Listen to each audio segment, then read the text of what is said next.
ప్రపంచంలోని అత్యంత శక్తివంతమైన ఔషధం గురించి మీరెప్పుడైనా విన్నారా? అది అంతే శక్తివంతమైన విషయమని కూడా మీకు తెలుసా? ఆ ఔషధం పేరు నీరు. అవును, మీరు విన్నది నిజమే. నీటికి ఉన్న ఒక మహత్తరమైన లక్షణం, మనం దాన్ని ఎలా ప్రయోగిస్తే అది అలాంటి మహత్తరమైన గుణాన్ని ఇస్తుంది. మొదటగా మీరు నీటిని బాగా మరిగించి దాన్ని చల్లార్చి గనక తాగితే ఆకలి వేయకపోవడం అంటే అసిడిటీ, ఇండైజెషన్, త్వరగా ఇన్ఫెక్షన్ల బారిన పడడం లాంటి లక్షణాలని తగ్గించడంలో ఉపయోగపడుతుంది.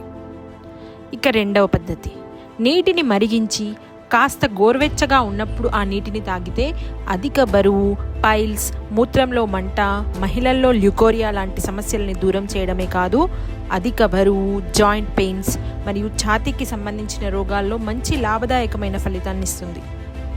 అయితే కాచి చల్లార్చిన ఈ గోరువెచ్చని నీటిని సూర్యోదయానికి ముందు లేదా ఉదయం పూట ఈ నీటిని ఖాళీ కడుపుతో తాగితే ఇది అమృతంలాగా పనిచేస్తుంది.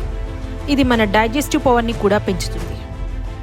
అయితే అదే నీటిని సూర్యాస్తమయం అయిన తర్వాత మోతాదుకి మించి తాగితే ఇదే నీరు మీ డైజెస్టివ్ సిస్టమ్ని సర్వనాశనం చేయడంలో ఏమాత్రం తీసిపోదు. Stay happy and healthy.